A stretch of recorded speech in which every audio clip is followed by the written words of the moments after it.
श्री हरिवंश, आपके चरणों में दंडवत प्रणाम।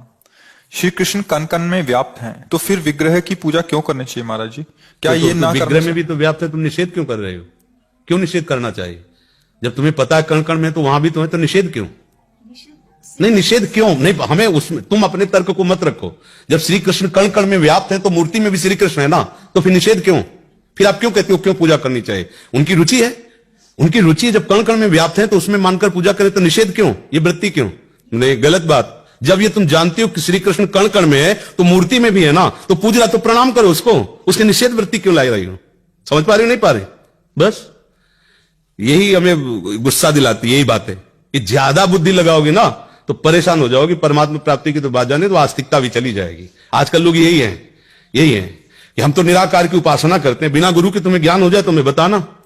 गुरु आकार रूप में आता है, उसे माला पहनाते हो, प्रणाम करते हो कि नहीं करते? उसकी पूजा करते हो कि नहीं करते? तो बिना पूजा गुरु की किए तुम्हें ज्ञान हो जाएगा क्या? तो तुम गुरु की पूजा कर रहे हो, कोई अष्ट धातु की पूजा कर रहा है, कोई पांच भौतिक स्वरूप में मान के पूजा कर रहा है, कोई मृत्तिका में कर रहा है, कोई पाषाण में कर रहा है, कण कण में परमात्मा। तेरा विरोध क्यों? तेरा अज्ञान, तेरा अहंकार विरोध है, वो ज्ञान थोड़ी विरोध है। बात समझ रहे कि नहीं समझ रहे? हाँ, एक आए थे हमारे पास किसी बहुत बड़े, जिनका बहुत यश है, गंगा किनारे बैठे थे। तो उन्होंने कहा हम आपसे एक प्रश्न करें। 10-15 लोग थे। तो हम कहा बताइए। बोले जो मूर्ति पूजा करते हैं अज्ञानी है, तो परमात्मा निराकार है, तो साकार कैसे हो सकता है? हाँ, वो इतना असमर्थ है कि साकार नहीं हो सकता। वो इतना असमर्थ है कि साकार नहीं हो सकता। तुम्हारी सोच है। अरे जो निराकार वही साकार, जो साकार वही निराकार। कैसे? बर्फ में जल ही जल भरा हुआ है, आप उसको रख के देखो, जल हो जाएगा। जल ही और बर्फ है, बर्फ ही जल है। वो आकार धारण करे तो परमात्मा, और ना धारण करे तो परमात्मा। ये बैर विरोध। बोले आकार की पूजा से बात नहीं बनती। तो हम कहा ठीक है, आप जिनके अनुयायी हो कभी उनको प्रणाम करते हो तुम? बोले हाँ, वो तो रोज हमारे घर में छवि विराजमान। हम कहा फिर किसके निषेध किसको कर रहे हो? किसको निषेध कर रहे हो? घर में छवि विराजमान किए हो, वहां जाते हो, माला पहनाते हो, प्रणाम करते हो, तो आकार की तो पूजा कर रहे हो ना। अब चुप। मंत्र कहां से मिला था? निराकार आके बोला था तुम्हें। आकार ही तो मंत्र बोला, आकार ही ने तो उपदेश किया, आकार में ही तो फंसे हो। आकार से ही निराकार में पहुंच जाओगे। सब जगह वही विराजमान है।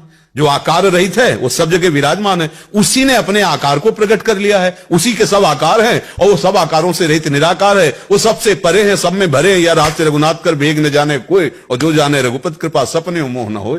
8-10 अंधे थे, तो बोले हाथी कैसा? तो एक ने जांग पकड़ी, बोले ऐसा लंबा लंबा। एक ने कान पकड़ा, बोले सूप जैसा। एक ने पूंछ पकड़ी अपने। संपूर्ण हाथी तो नेत्र वाला देख के बताएगा, और नेत्र वाला हंस रहा है कि वो आपस में झगड़ रहे। नहीं, हाथी सूप जैसा। बोले हाथी नहीं, खंभे जैसा। तो एक ने खंभे की जैसी आकृति पकड़ी, उसकी जांग की, और एक ने सूप जैसी कान की, लेकिन वो हाथी के अंग हैं।